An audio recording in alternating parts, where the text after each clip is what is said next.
Thank you very much, and thank you for giving me the opportunity to talk about what is really on my mind almost 24/7, and it has been that since I started in the seafood industry in 1997.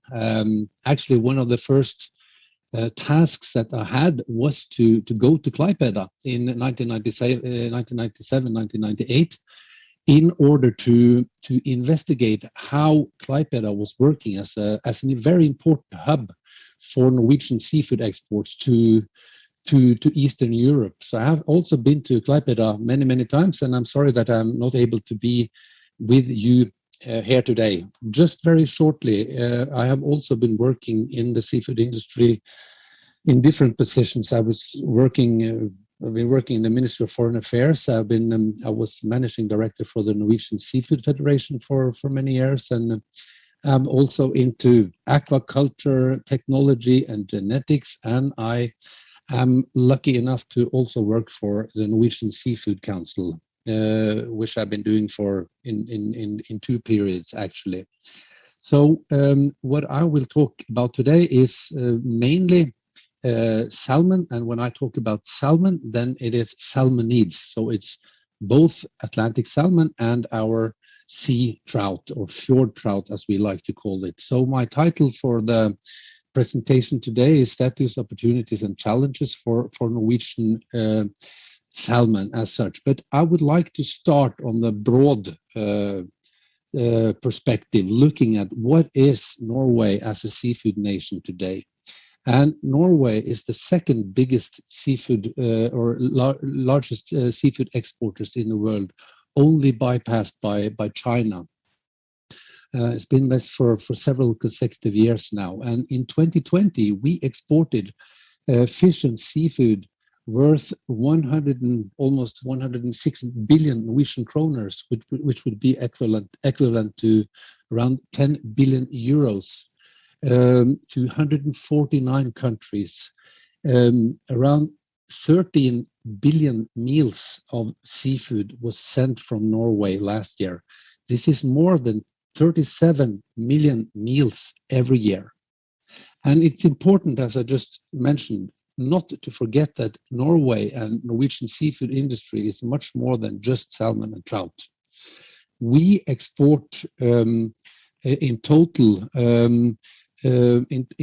almost 1.8 million tons of seafood every year to 190 countries. And of course, we export, just some examples, the king crab, the herring, the mackerel, cod, the cured fish, or what we call the dry cod or stockfish, and of course a lot of trout and salmon.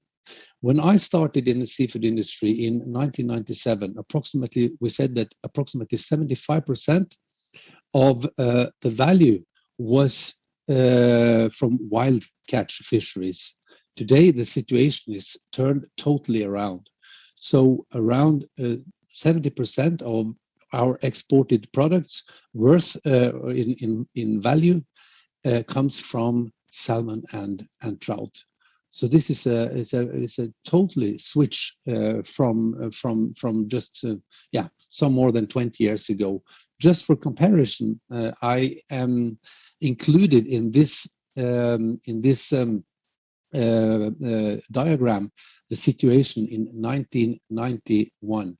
That is 30 years ago, and you can see the tremendous growth in both value and also in volumes since 1991. But I'm representing the Norwegian Seafood Council, and you gave an introduction. I just want to make a very short add to that. The Norwegian Seafood Council was established in 1991.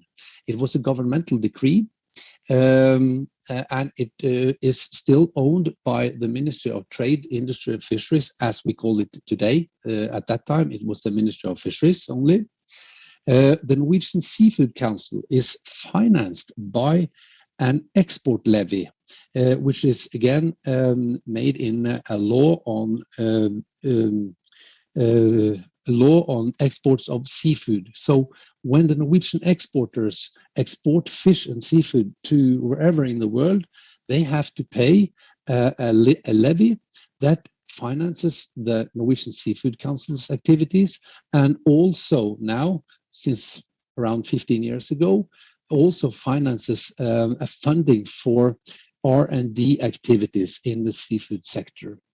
We are owned, as mentioned, by the Ministry of Trade, Industry and Fisheries, and it is the Minister of Fisheries who constitutes the General Assembly. Actually, our mission is quite simple, and that is to increase the value of Norwegian seafood. And that is what our obligation and our mission is. And we do this by dividing our activities into different areas. We have a very extensive market insight and market access group working in the Seafood Council. We do produce a lot of analytical works, of course, all kinds of statistics. And what has become maybe the biggest challenge for Norwegian seafood during the last 20 years is access to markets. So we are working intensively monitoring access questions and also assisting Norwegian governmental bodies in getting access to markets that we don't have access to, that have extremely high levies, for example, import levies, or that are trying to use different kinds of sometimes tricks, sometimes normal policies in order to limit the Norwegian exports of seafood. We do extensive marketing and advertising, not by ourselves, but together with the Norwegian exporters and their importers. And also we work with the trade in different countries. We work with hotel, restaurants, catering. So this is something that we, together with our exporters, decide what to prioritize, how much money to use, what countries, what kind of activities, etc., etc. What has also become more and more important is the part when we work with communication and PR, not related to marketing and advertising, but documenting what we do in Norway with our seafood. As we all know, sustainability, social responsibility are now words that are much more important than when I started in the seafood industry in 1997. So these are basically the main areas that we are working with in the Seafood Council, and we work with basically all relevant sources in Norway and also in the markets. One of the aspects that we work a lot with is the matter of origin. We do a lot of surveys in our markets and find that for many consumers, the origin, where the fish comes from, is an important asset. Norway does have a very high standing in this respect, and we do capitalize on this. In addition to what we do at home, we also have a global presence. We have offices with our people in 14 different countries today. Most of them are situated in the EU, which is also natural because more than 70% of our seafood goes to the EU market. But we also have presence in Americas, now also in Africa, and of course Asia, being the most seafood consuming region, is a very important place for us. This does not mean that we limit our activities to these areas, but these are the places where we have physical presence.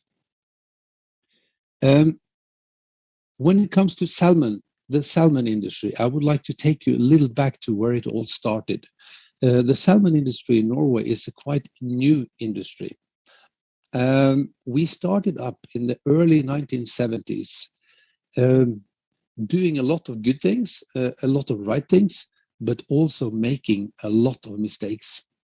Here you can see pictures from 1971, where the first farmers started with the wooden cages, a very simple technology, and the total production was around 500 metric tons. In 2021, we will produce more than 1.4 million tons of fish and seafood. And when you look on, not fish and seafood, but salmonids. This is salmon and trout.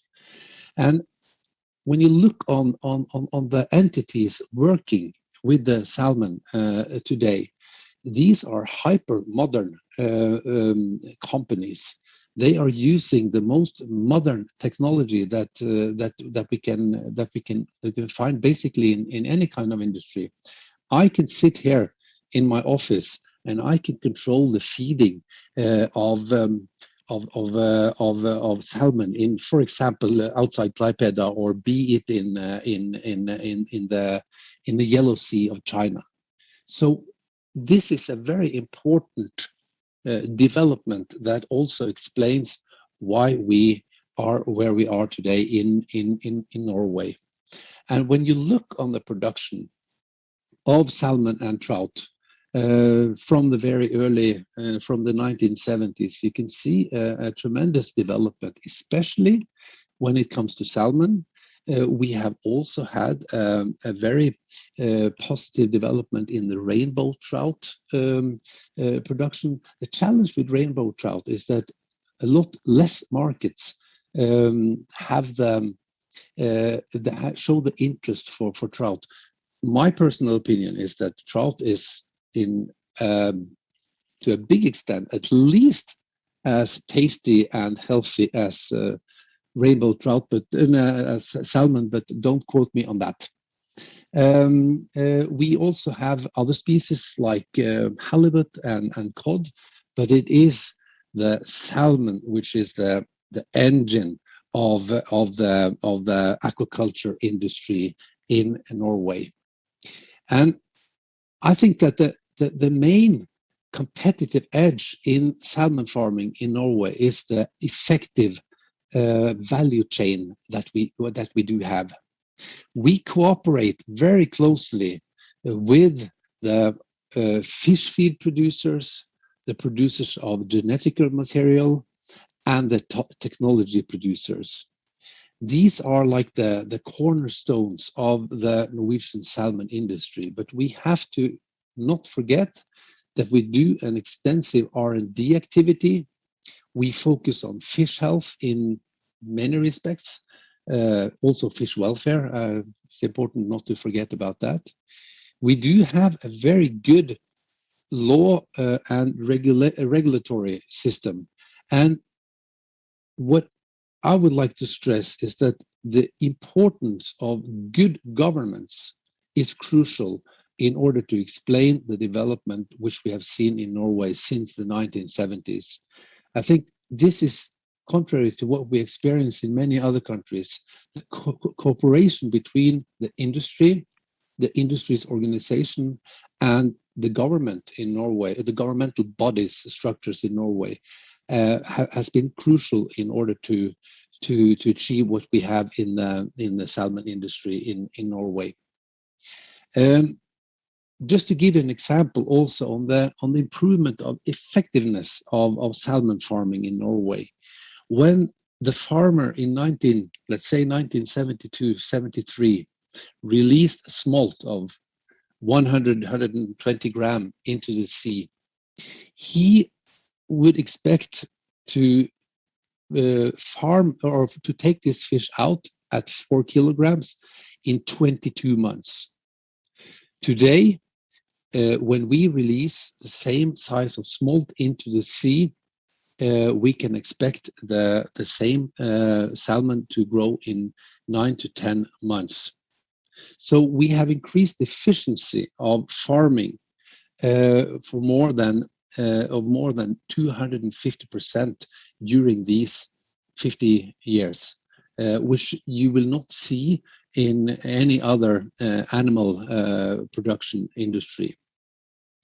So this is important to have in mind. And one thing that I would like to just to show you, because in many cases we do hear that our salmon is full of antibiotics. This is not true at all. When we look on the development of medication and especially in antibiotics in the Norwegian salmon industry, we did, especially in the 1980s and early 1990s, have huge problems with diseases. And we treated that with antibiotics.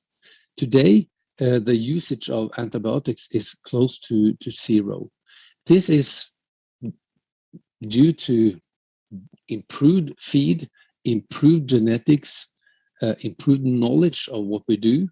And again, and of course, we are always watched by governmental structures and also own health departments in every salmon company that ensures that we work according to what is expected from us. Of course, we do have challenges in Norway also. And I think the most important or most known challenge that we have now is the sea lice. The sea lice attaches to the body of especially the salmon, and it is it looks ugly, but it is also not good for the fish from a fish welfare perspective. So we spend a lot of resources now, both in combating the sea lice with more and more, let's say, sustainable tools. But we also work very much on finding the right genetics so that the sea lice does not attach to the fish body. I think we spend around 5-6 billion NOK a year combating the sea lice. So this is basically the main problem that we have in Norway today. If you look on the global picture and try to place Norway into this perspective, in 2020, 2021, we can say that approximately 55% of the total production of salmon in the world is produced in Norway.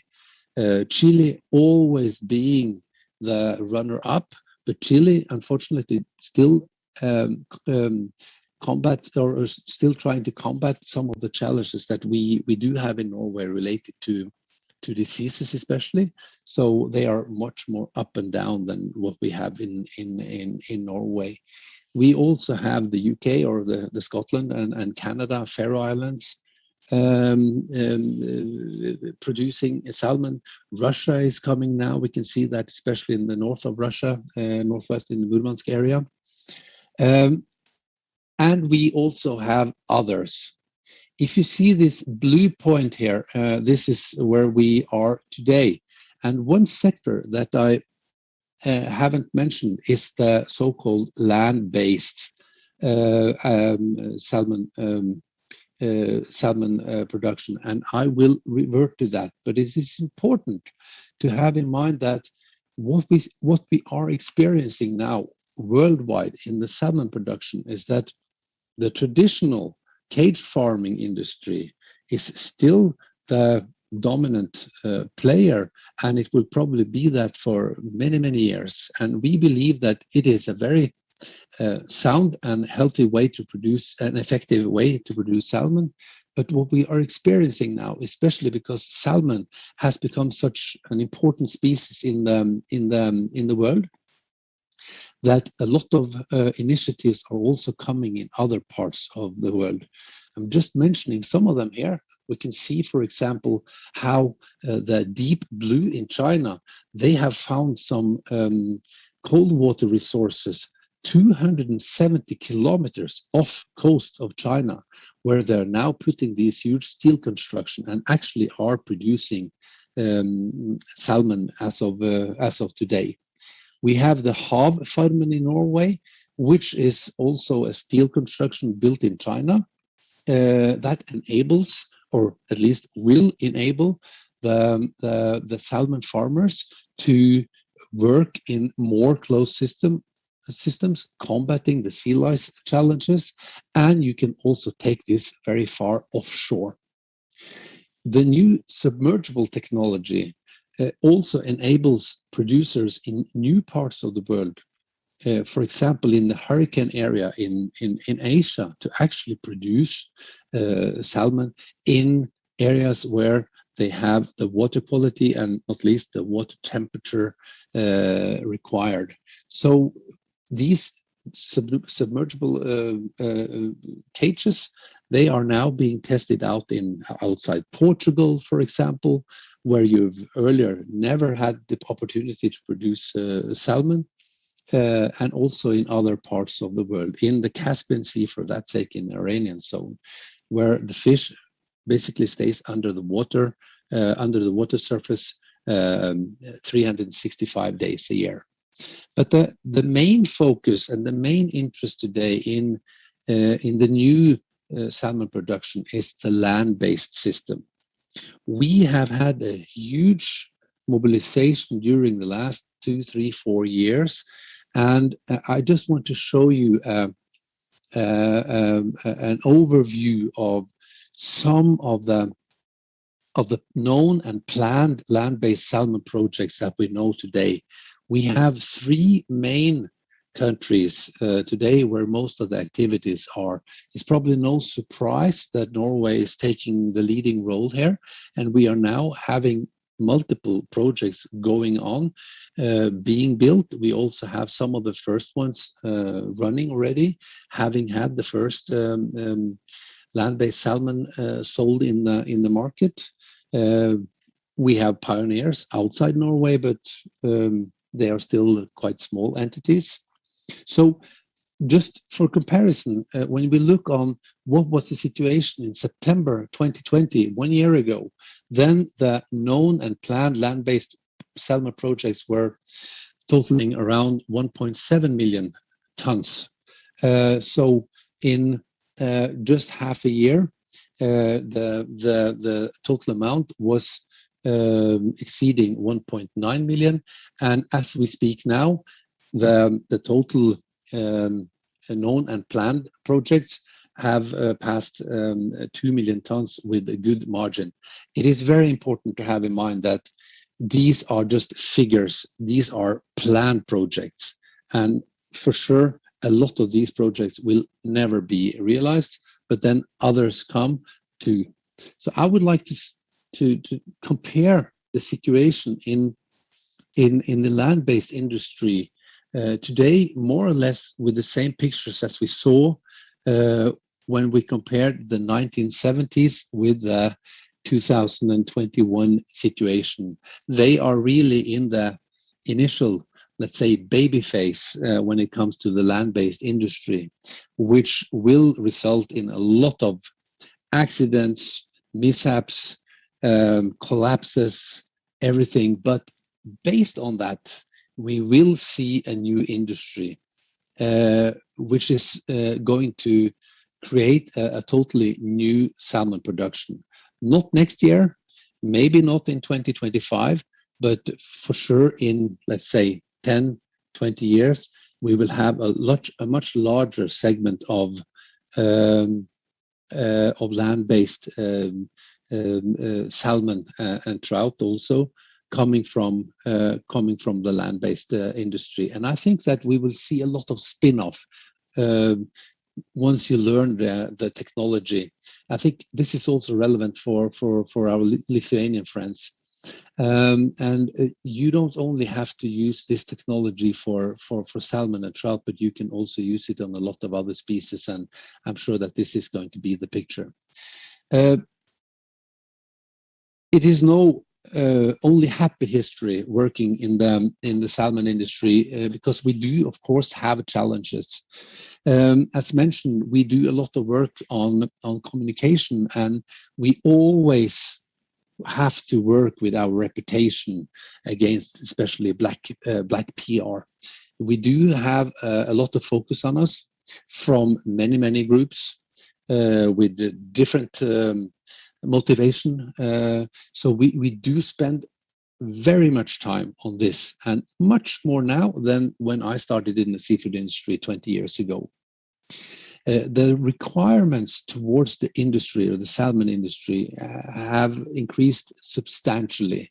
Now the sustainability, social responsibility, and also fish welfare have become words that we have to take into consideration every day and in every market. Of course, markets are developed in different aspects. Some markets don't pay that much attention to it.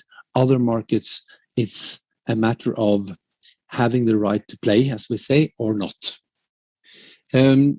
Processing is very challenging in Norway, and this has to do with the very high wages and high standard of living. So what we see is that in Norway has become more and more an exporter of raw materials, which gives, of course, a lot of work to other people and to other companies. For example, in Lithuania, who is an important importer of seafood from Norway, also neighboring Poland, of course, as we know. So I think this is a picture that we will see also in the future.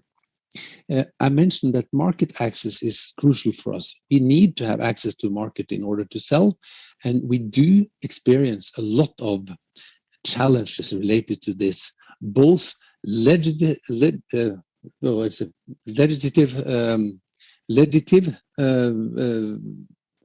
actions, but also actions that do not correspond to courtesy of normal trade or to WTO rules and regulations. This is our huge challenge, and for example, not mentioning the illegitimate causes, but the Brexit case is, of course, extremely important to us, also from a market access point of view. I cannot hold this presentation without also mentioning human diseases being a challenge for us. The COVID-19 situation has been very challenging for us, but we have been able to cope with it more or less well. We see that some markets, they have more or less closed the access for Norwegian seafood using the COVID-19 situation as a reason, but still we have been able to switch and to find other market channels, and also to find new ways of supplying the markets, which have changed very much from, for example, the hotel, restaurant, catering segment, which has been extremely hardly hit, to focusing more on the trade and the retail sectors. This is something that we are doing together with our exporters and, of course, also our importers. Competition is always an issue that we have to deal with. I would say that the most fierce competition for Norwegian exporters are actually the Norwegian exporters themselves. We do see that we have increased production in other countries, but when you look on the increase in demand of salmon and trout, especially salmon, and compare it with the increase of production, one could say that during the last 10-year period, not taking COVID-19 into account, the increase in demand has been, let's say, 8 to 10% per year, and the increase in production has been maybe 3-4% per year. So I think there is a huge potential for increased salmon production without this becoming a big challenge for those being able to produce salmon in a good and sound way. So we don't fear competition as such. We can fear that once we do have production in other markets, we may have challenges related to market access, but not as a competition for in the production in the production sphere as such. I would just like to stop by saying I did have one more slide, but I don't know why if I'm not able to get it up. But my point is that, of course, we do have a lot of challenges, but I think that history has shown that during the 50 years period of salmon farming in Norway, we have been able to deal with these challenges and move on. And salmon industry in Norway is a very, very important part of our economy now. And as we say in Norway, in Norwegian, vi står han av, which means that we are able to go through what is ahead of us. And I think the seafood industry in Norway is quite persistent and strong, and will be able to do that also in the future. So I think I will end my presentation there. Hopefully I haven't taken too much of your time, but it's been a fantastic journey, and I wanted to share that with you.